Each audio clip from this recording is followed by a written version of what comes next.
Isang magandang araw po sa inyong lahat, mga minamahal kong mga kapatid sa Panginoon. Ito po ang inyong lingkod, si Pastor Ruel Camia po, mula po dito sa Winnipeg, Manitoba, Canada, para po sa ating pag-aaral ng salita ng Diyos ngayon pong umaga. Welcome po sa Tinig ng Pag-asa. Ang ating pong pag-aaral ay pagpapatuloy ng ating series on the Book of Acts. Nasa chapter 21 verses 27 hanggang 36 po ang ating pag-aaralan. At ito po'y pinamagatan kong Standing Firm Amid Misunderstanding. Tayo po ngayon ay mag-aaral. Samahan niyo po ako at basahin natin ang mga talata sa Acts 21, 27 hanggang 36. When the 7 days were nearly over, some Jews from the province of Asia saw Paul at the temple. They stirred up the whole crowd and seized him, shouting, "Fellow Israelites, help us! This is the man who teaches everyone everywhere against our people and our law and this place. And besides, he has brought Greeks into the temple and defiled this holy place." They had previously seen Trophimus the Ephesian in the city with Paul and assumed that Paul had brought him into the temple. The whole city was aroused, and the people came running from all directions. Seizing Paul, they dragged him from the temple, and immediately the gates were shut. While they were trying to kill him, news reached the commander of the Roman troops that the whole city of Jerusalem was in an uproar. He at once took some officers and soldiers and ran down to the crowd. When the rioters saw the commander and his soldiers, they stopped beating Paul. The commander came up and arrested him and ordered him to be bound with 2 chains. Then he asked who he was and what he had done. Some in the crowd shouted one thing and some another, and since the commander could not get at the truth because of the uproar, he ordered that Paul be taken into the barracks. When Paul reached the steps, the violence of the mob was so great he had to be carried by the soldiers. The crowd that followed kept shouting, "Get rid of him." Pagpalain nawa ng Panginoong Diyos ang pagkabasa at pagkadinig ng kanyang mga banal na salita na sa araw na ito'y ating pagbubulayan. Mga minamahal na mga kapatid, sa kabila nung pagpapaalala ng mga kasama ni Paul, nina Luke, nina Barnabas, nina Silas, at nina Timothy na wag na silang bumalik ng Jerusalem, hindi napigil si Paul sa kabila ng mga pagpapaalala. Alam niya ang kanyang kahinatnan sa Jerusalem, but he knows that he has plan of coming back because may mga unfinished business at mission na kailangan siyang ganapin. At ganoon nga po ang nangyari pagdating nila sa Jerusalem, yung po yung pinag-aralan natin kahapon, sinalubong naman sila ng maayos ng mga kapatiran. Sinalubong siya ng mga apostol at nagpunta siya kinabukasan sa bahay ni James na pinaka-leader at pastor ng church sa Jerusalem. Sa pagpapaliwanag ng mga apostol, dahil may mga kumakalat na bintang kay Pablo na siya ay gumagawa ng kaguluhan at nagtuturo ng mga katuruan na dapat ay huwag nang gawin ang mga utos ni Moses at ang mga utos sa Lumang Tipan, ay magiging cause ito ng malaking suliranin sa Jerusalem. Kaya ang payo po ng mga alagad, ng mga apostol kay Pablo ay merong mga lalaki na dadaan sa ritual ng pagiging Nazarite, sumama ka at ikaw ay gumaya o sumama ka sa ritual ng vows of the Nazarite. At alam naman natin mga kapatid na si Pablo ay may vow of Nazarite. Hindi po ba? Pinag-aralan natin yan nakaraan. Kaya walang issue yon kung siya ay sasama at kung ipapakita sa mga Hudyo na siya ay isang Nazareno. In fact, ginagawa niya ito. At bilang paggalang doon sa payo ng mga apostol na baka ito yung makatulong para maapis yung mga Hudyo na na-convert sa Kristyanismo at huwag siyang gulpihin o gumawa ng kaguluhan, pumayag si Pablo sa utos at sa pagpapayo ng mga apostol. Pagkatapos nun, ano nangyari? Ito po yung pag-aaralan natin ngayon, mga kapatid. Yung karugtong ng ating pinag-aralan kahapon. Huwag natin kakalimutan ang unang premise na gusto ko pong isalang sa inyo: every faithful servant of God will at some point be misunderstood. Every time na meron kang ipapahayag, lagi po itong babagsak sa dalawang uri ng pandinig. Mga taong makakaunawa, tatanggapin ito, at mga taong hindi ito paniniwalaan. Alam niyo po, sa social media ngayon at sa kalagayang politikal ng Pilipinas, ito po yung akin pong naobserbahan. Kapag ikaw ay isang mamamahayag, inaasahan ng mga taong makikinig na ang iyong ipapahayag ay either pabor sa kinakampihan nilang politiko o nakakapagbigay ng tulong para sa kanilang mga kinakampihang politiko. Kapag sila'y nagpahayag o yung mga reporter o sino mang vloggers o sino mang nagbibigay ng opinion kagaya ng mga lawyer ay nagpahayag ng kontra sa opinion ng nakikinig, antimano, sasarhan na nun ng kanyang pandinig dahil ipapalagay na ikaw ay kalaban at ikaw ay hindi magsasabi ng katotohanan. Ganun po ang sitwasyon ngayon. Kaya naniniwala po ako kapag ang tao'y napadaan sa isang mamamahayag o sa isang preacher o sa isang kagaya ng inyong lingkod, ang unang pananaw ng tao ay sino ba ito nagsasalitang ito? Minsan mas mapalad pa ako at ang mga kagaya naming namamahayag ng salita ng Diyos kapag ang mapapadaan sa wall namin ay hindi namin kilala. Kasi yung hindi namin kilala, at least nagbibigay yon ng 2 hanggang 5 segundo saglit. Kung magustuhan yung kanila mapapakinggan at naunawaan, mag-i-stay yon. Pero most of the time, pag nakita po yung pagbumuka ko sa Facebook, lalo na po yung mga merong preconceived notion na, ay nako, reform yan. Ay nako, hindi yan Armenian. Lampasan na yon. Ayaw nila ng lahat ng sasabihin ko kasi alam nila na kontra yon sa kanilang mga pinaniniwalaan. Kumbaga sa politiko merong Maka Duterte at merong Maka Marcos. At kapag ikay Maka Duterte at ang nagpapahayag tingin nila ay pabor kay Duterte, tuwan-tuwa kayo. Pero pag sa tingin nila ay Maka Marcos, lalampasan lang yan dahil hindi nila yan pakikinggan. Ang mga ngaral ay lagi pong ganon, mga kapatid. Meron pong mga makikinig at meron ding hindi makikinig. At ang salita ng Diyos, iyon naman po ang ipinapahayag ng Biblia. Para sa mga binuksan ng Diyos ang puso, ang salita ng Diyos ay masarap na mensaheng magiging kagaangan at magiging kabusugan ng espiritual na buhay. Pero para sa iba, nasarado ang puso, namumuhay ayon sa kanilang mga sariling kagustuhan, ang salita ng Diyos ay walang kabuluhan. Tandaan natin, mga kapatid, bilang isang mananampalataya, you will be misjudged, not because you are wrong, but because people see what they want to see. Sa panahon ngayon, people want to hear what they want to hear. At ang sabi ni Pablo, people in the future, in the end times, will hear only their itching ears want to hear. And this is exactly what happened to the Apostle Paul in Acts chapter 21, 27 hanggang 36. His desire to maintain peace among Jewish believers leads to a riot that nearly cost him his life.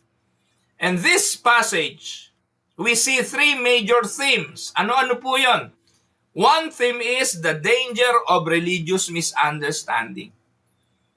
Pangalawa, the sovereignty of God in chaos.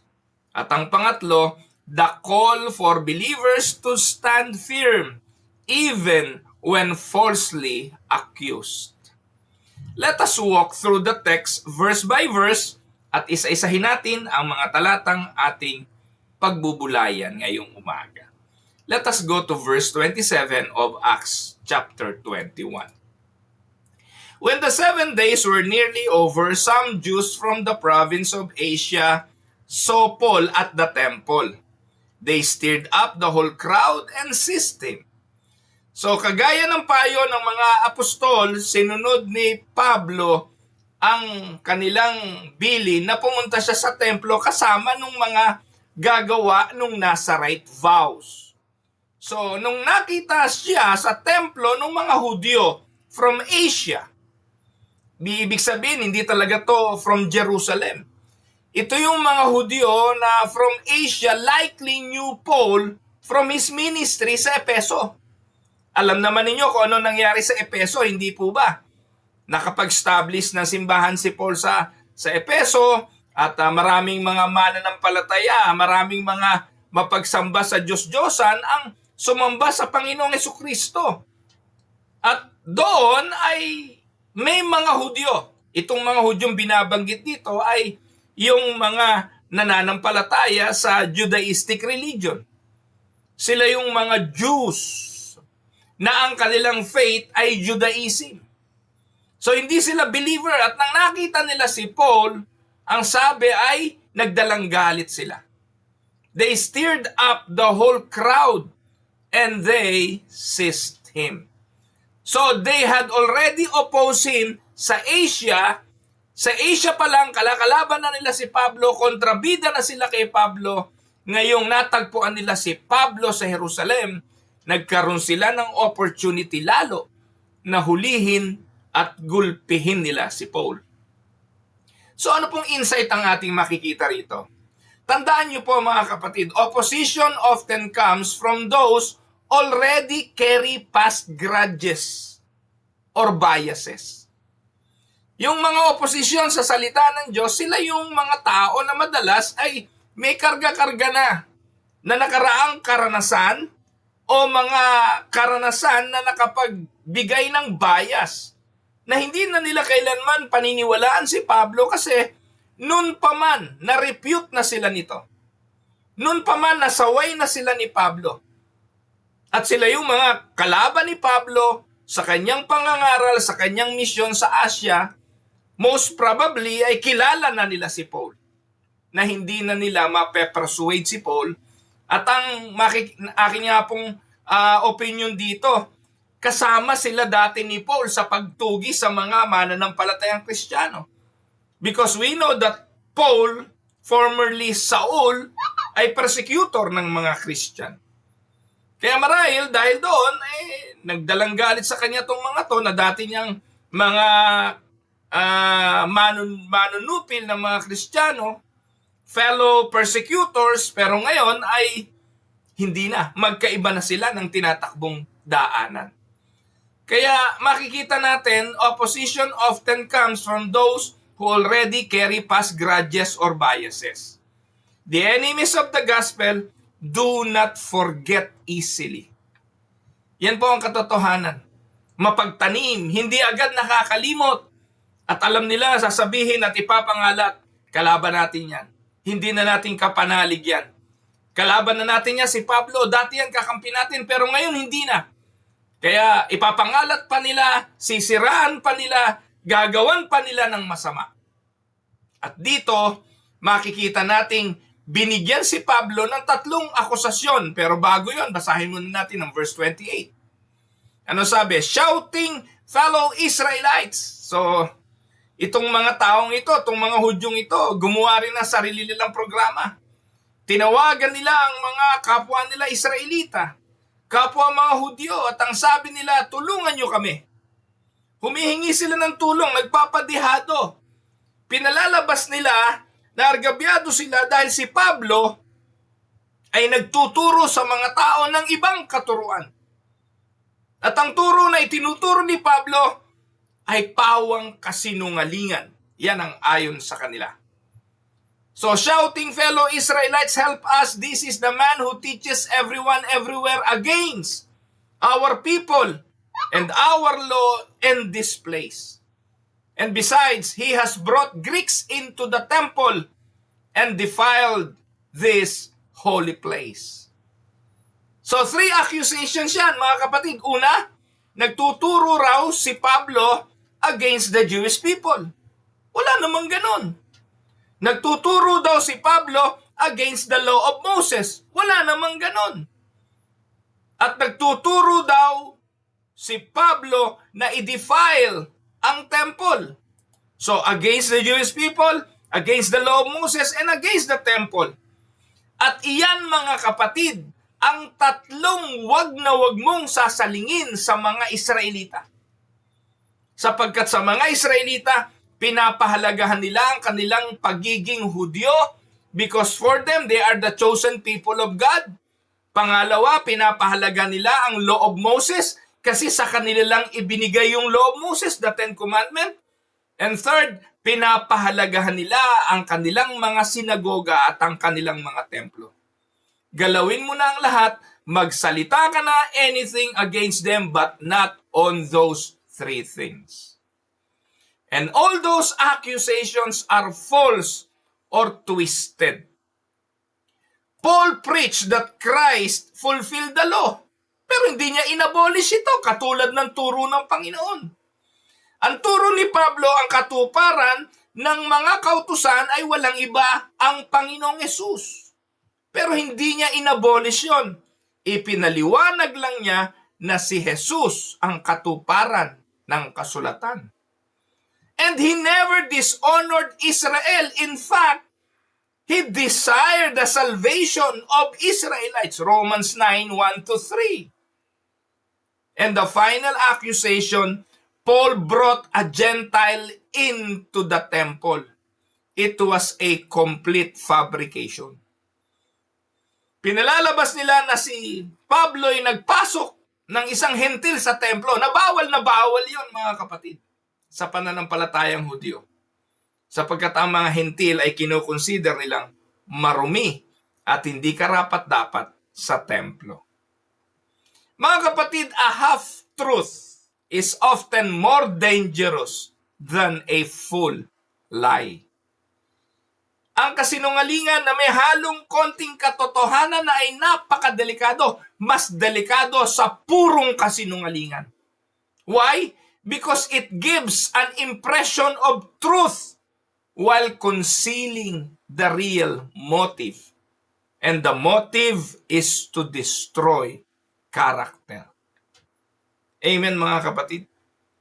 Now let us look at verse 29.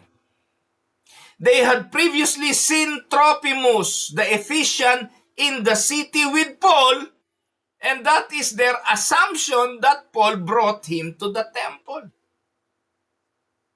So their hatred didn't need evidence, only assumption.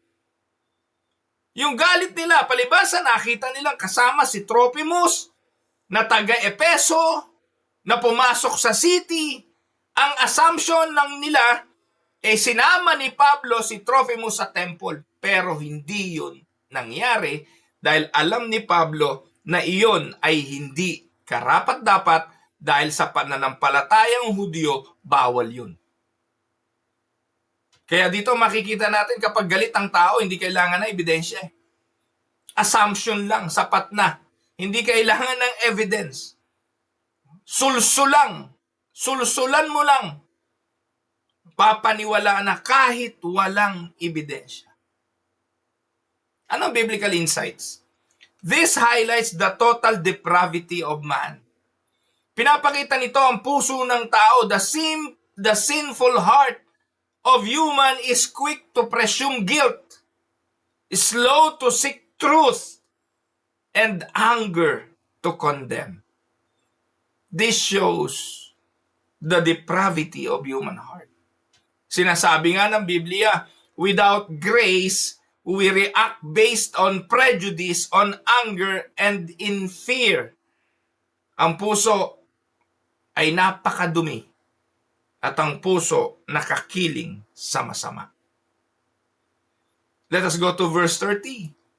The whole city was aroused and the people came running from all directions. Seizing Paul, they dragged him from the temple and immediately the gates were shut. Tingnan po ninyo yung tinatawag na kuyog mentality. The mob mentality. Emotion over truth, rage over reason. Alam niyo mga kapatid, maraming mga tao ang Ayaw na lamang. Nakikibandwagon, nakikisuntok, nakikisipa, nakikibatok, hindi naman nila kilala kung sino yung ginagawa nila ng ganon. Nakita nila ang mga tao na gumagawa at kinaladkad si Pablo, nakikaladkad sila. The same dynamic was present at the crucifixion of Christ. Yung sigawan ng mga tao nung si Jesus ay nililitis sa harapan ni Pilato at pinili ang ipako si Kristo sa krus at palayain ng isang Barabas. The same mob mentality, the same dynamic was present nang nangyayaring ito kay Pablo. So anong application natin dito mga kapatid? Tandaan ninyo, truth is often ignored when emotions dominate. Yan naman ang katotohanan sa lahat ng pagtatalo eh. Dahil sa pagtatalo, bunga ng emosyon, bunga ng galit, kahit na anong paliwanag at kahit na anong katotohanan ng ilatag, hindi na paniniwalaan dahil nangingibabaw na ang emosyon. Tama, di ba? Sa mag-asawang nag-away, sa magkaibigang nagkagalit, o sa mga pagtatalo sa kanilang mga opinyon sa politika, kahit na anong paliwanag ang gawin mo, kapag nangibabaw ang emosyon, truth is often ignored. Kaya bilang mga mananampalataya, we must ground ourselves in the Word, not in the crowd, not in the opinion of other people, not on social pressures, not on the latest trend. Kailangan grounded sa salita ng Diyos. Kung hindi, makikibandwagon din tayo. Maaaring makikibatok din tayo, makikihuli rin tayo, makikisipa rin tayo. Kagaya ng ginawa ng mga tao kay Pablo, kahit hindi naman totoo ang mga bagay na inaakusa sa kanya. Verse 31.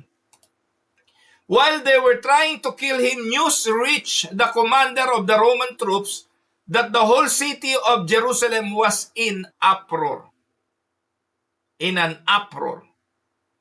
So, sa pagkakataong ito, nakarating sa pinuno, sa commander ng Roman troops. Noong araw, ang gobyerno po ay Romano, hindi po ba? Alam naman natin yon. Ang usaping nangyayari, usapin ng pananampalataya, usapin ng relihiyon. Pero sa kaguluhan ng nangyayari sa pananampalataya at relihiyon, pati ang pamahalaan ay nabagabag. So makikita natin, Paul's life again is in danger.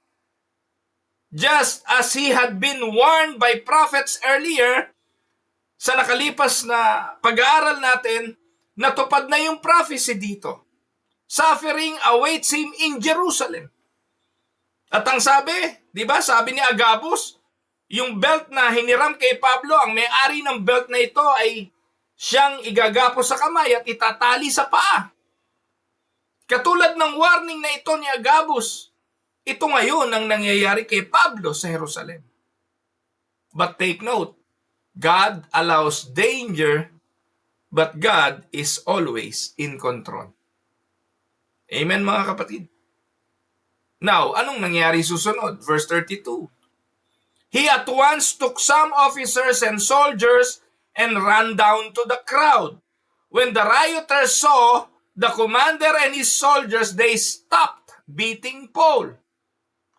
Ano po nangyari? Yung Roman commander, narinig niya ang commotion, narinig niya yung disturbance, nakialam siya ngayon. Nung nakita ang kanyang presensya, yung mga tao tumigil sa panggulpe. Tumigil sa pagbugbog. Ini-imagine ko po, gaano kaya katagal yung panahon bago dumating yung Roman Emperor na to?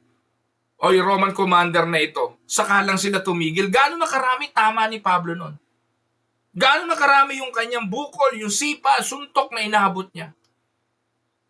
Pero dito makikita natin mga kapatid, ang Diyos ginagamit kahit mga Roman military officer, kahit unbeliever, para iligtas ang kanyang mga lingkod. Can we say amen to that?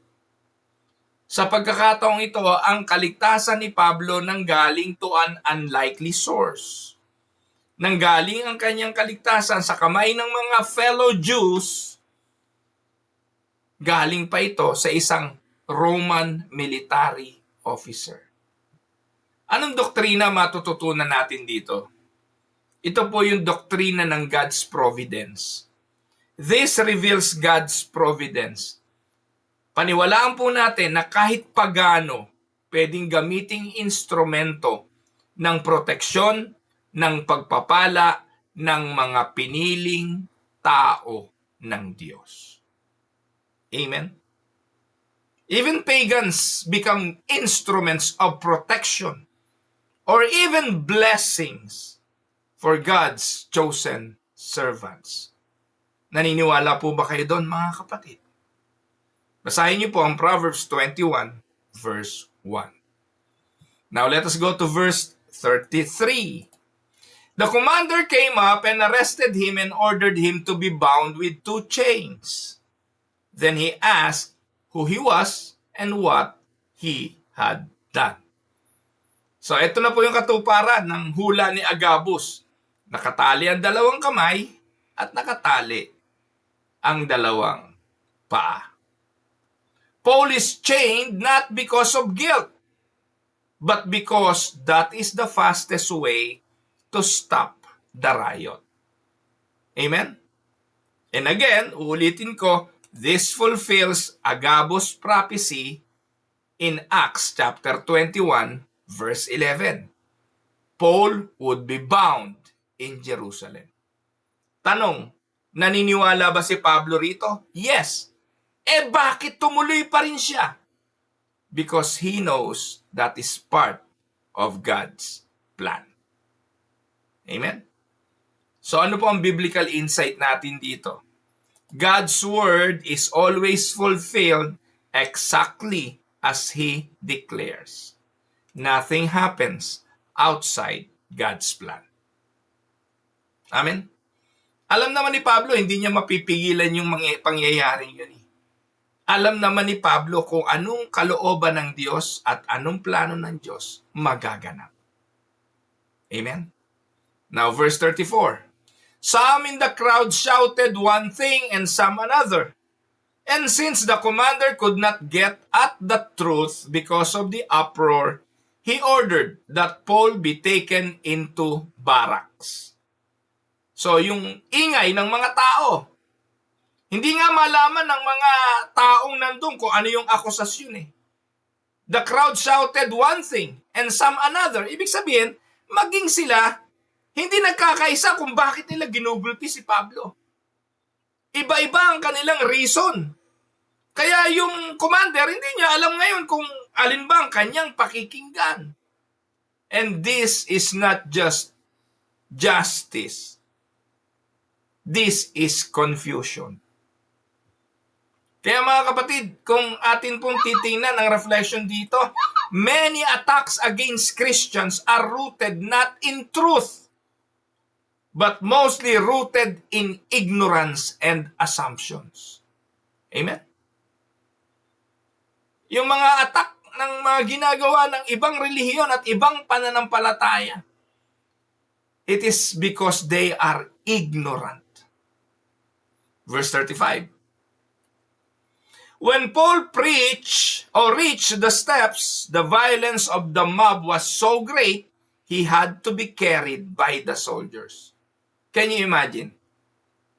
Hindi nga nila alam ba't nila ginugulpi si Pablo. Iba-iba sila ng kanilang mga opinion. Pero ang tindi ng galit nila, hawak na ng mga sundalo, ginugulpi pa nila si Pablo.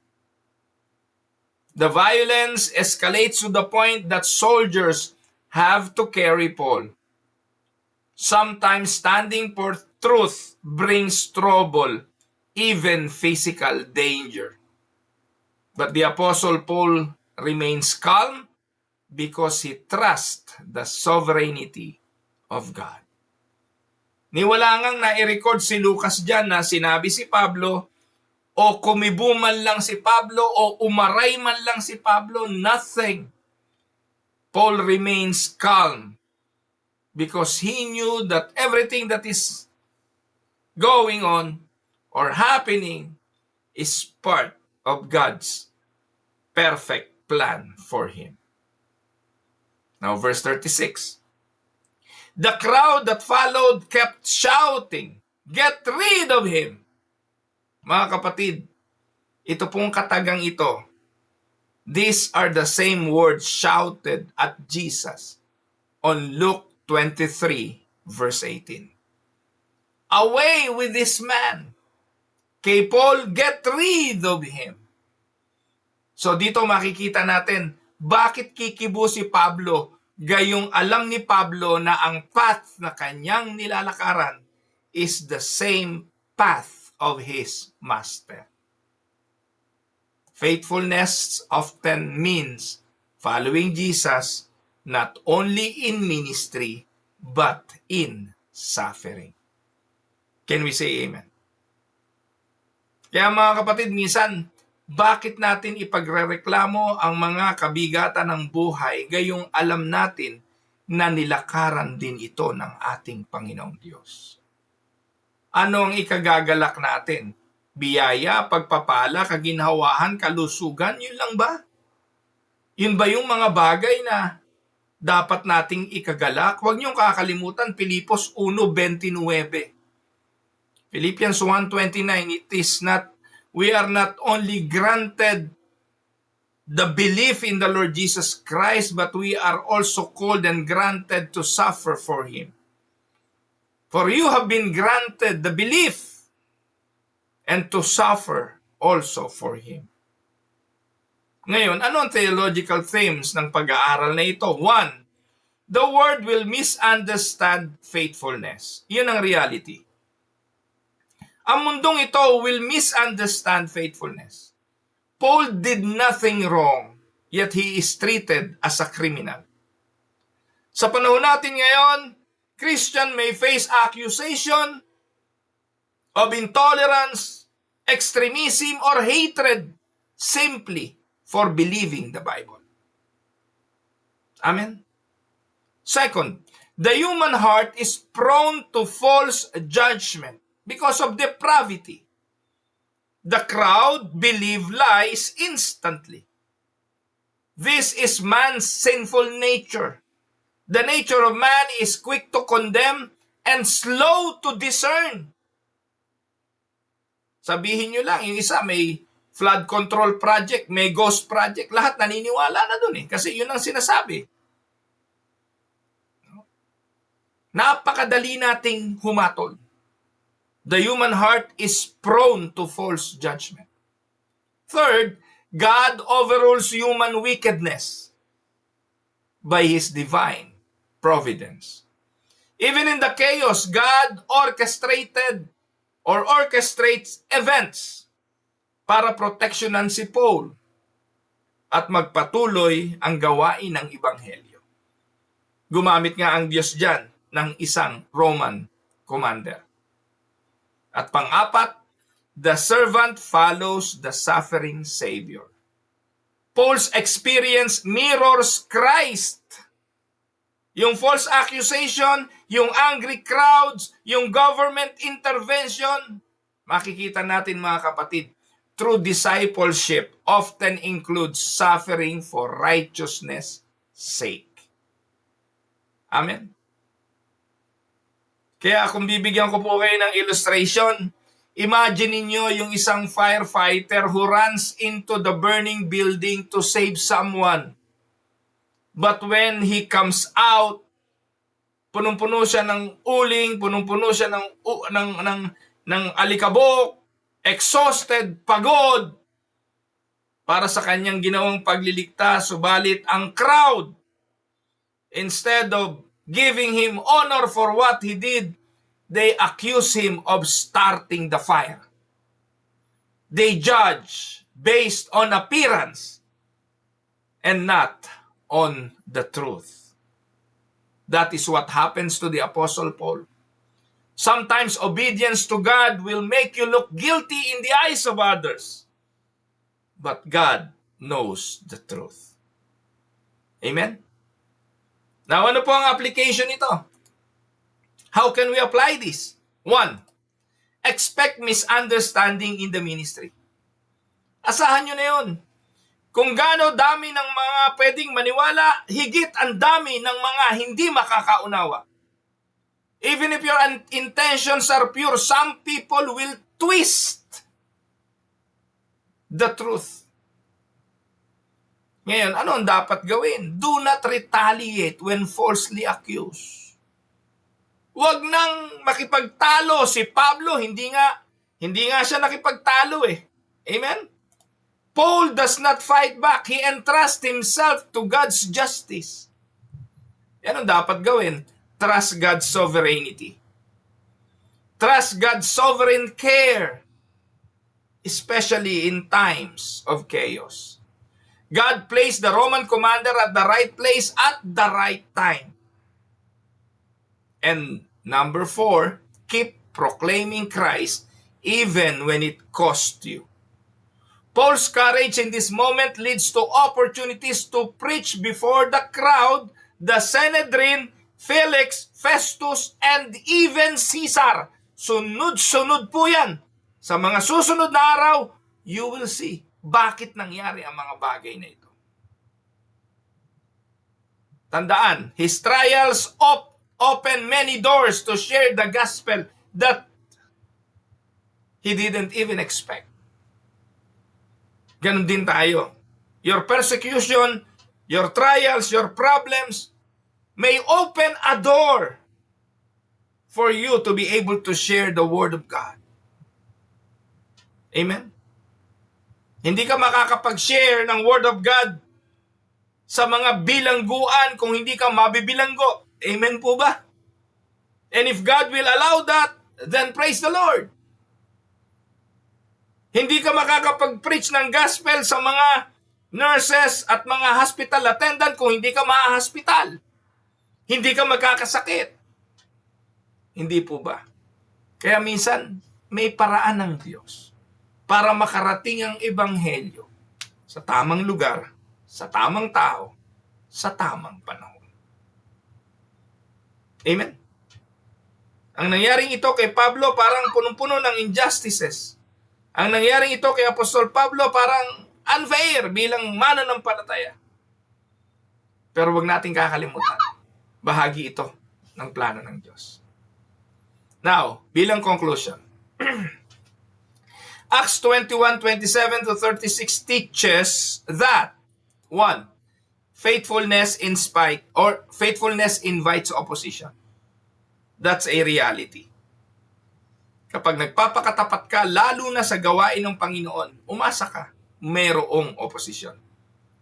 Minsan nga, opposition galing pa sa malalapit na tao sa buhay mo eh. Pero ganun talaga, manatili tayong tapat. Pangalawa, lies may surround you, but God's truth sustains you. Amen? Pangatlo, chaos cannot overturn God's plan. Minsan nga, ginagamit pa ng Diyos yung chaos to fulfill His plan. Next, suffering is part of following Jesus. And the last, God will always protect His servants until the mission is finished. Hindi mamamatay si Pablo hanggat hindi tapos ang gawain ng Panginoon. And let us stand firm like Paul, steady, obedient, and trusting God in His sovereignty. Amen? Now, for some reflection questions, number 1, when was the last time you were misunderstood for doing what is right? Kailan dumating sa buhay ninyo yung hindi kayo naintindihan, naakusahan kayo sa paninindigan nyo sa katotohanan? 2, are there assumptions or prejudices in your heart toward people, ministries, or situations that might cause you to judge unfairly? In what areas of your life is God calling you to remain faithful, even when following Christ brings opposition? And the last, how can you imitate Paul's calmness and trust in the middle of emotional and violent circumstances? Tayo po'y tumungo, tayo manalangin. Heavenly Father, we come before you with a humble heart, recognizing that like Paul, we often face misunderstanding, judgment, and opposition. Salamat po ng marami for reminding us through your word that you are sovereign even in the midst of chaos. Tulungan mo kami na manatiling nakatayong matibay sa katotohanan, to respond with grace when falsely accused, and to trust your mighty hand to guide and protect us. Lord, linisin mo ang aming mga puso against prejudice, against pride, and quick assumptions. Teach us to look at others through the lens of your word and your love. Give us, O Lord, the courage to follow Christ faithfully, even when the path is difficult, misunderstood, or unpopular. Palakasin mo po kami, Santong Espiritu, upang sa panahon ng aming mga pagsubok, ang pagsubok ay maging patotoo na ang iyong pag-iingat at pagpapalay lagi naming kasama. Gawin mo itong platforms for the gospel, and may our suffering brings glory only to your name. Lord, may we reflect Jesus in our words, in our attitudes, and even in our actions. We entrust our lives, our ministries, our families, our future into your hands. In the mighty name of our Lord and Savior Jesus Christ, we pray. Amen and amen. Isang magandang araw po sa inyong lahat. Ito po ang inyong lingkod, si Pastor Ruel, para po sa Tinig ng Pag-asa. God bless everyone.